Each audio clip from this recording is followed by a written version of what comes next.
Section 3 of a Book of Nonsense by Edward Lear. There was an old man of the Nile, who sharpened his nails with a file, till he cut off his thumbs, and said calmly, "This comes of sharpening one's nails with a file." There was an old man of Abruzzi, so blind that he couldn't his foot see. When they said, "That's your toe," he replied, "Is it so?" That doubtful old man of Abruzzi.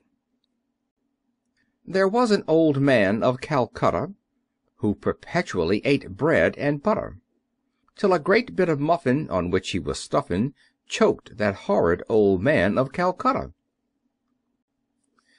There was an old person of Rhodes, who strongly objected to toads. He paid several cousins to catch them by dozens, that futile old person of Rhodes. There was an old man of the South, who had an immoderate mouth, but in swallowing a dish that was quite full of fish, he was choked, that old man of the South. There was an old man of Melrose, who walked on the tips of his toes, but they said, "It ain't pleasant to see you at present, you stupid old man of Melrose." There was an old man of the Dee, who was sadly annoyed by a flea.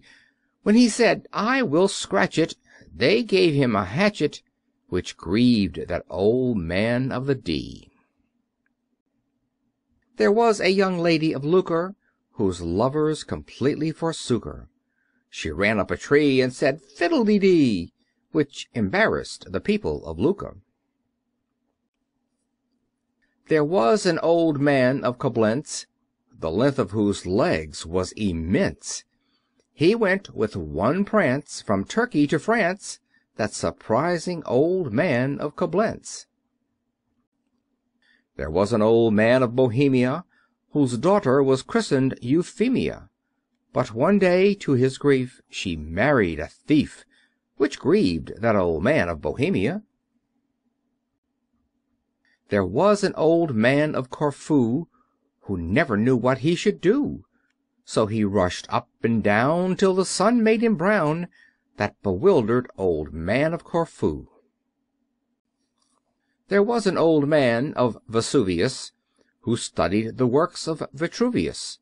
When the flames burnt his book, to drinking he took, that morbid old man of Vesuvius. There was an old man of Dundee, who frequented the top of a tree. When disturbed by the crows, he abruptly arose, and exclaimed, "I'll return to Dundee." There was an old lady whose folly induced her to sit in a holly, whereon, by a thorn her dress being torn, she quickly became melancholy. There was an old man on some rocks, who shut up his wife in a box. When she said, "Let me out," he exclaimed, "Without doubt you will pass all your life in that box." There was an old person of Rheims, who was troubled with horrible dreams. So to keep him awake, they fed him with cake, which amused that old person of Rheims. There was an old man of Leghorn, the smallest that ever was born, but quickly snapped up he was once by a puppy, who devoured that old man of Leghorn. There was an old man in a pew, whose waistcoat was spotted with blue, but he tore it in pieces to give to his nieces, that cheerful old man in a pew. There was an old man of Jamaica, who suddenly married a Quaker. But she cried out, "Oh, lack, I have married a black," which distressed that old man of Jamaica. There was an old man who said, "How shall I flee from this horrible cow? I will sit on this stile and continue to smile, which may soften the heart of that cow."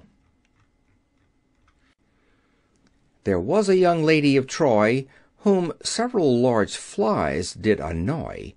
Some she killed with a thump, some she drowned at the pump, and some she took with her to Troy. There was a young lady of Hull, who was chased by a virulent Bull.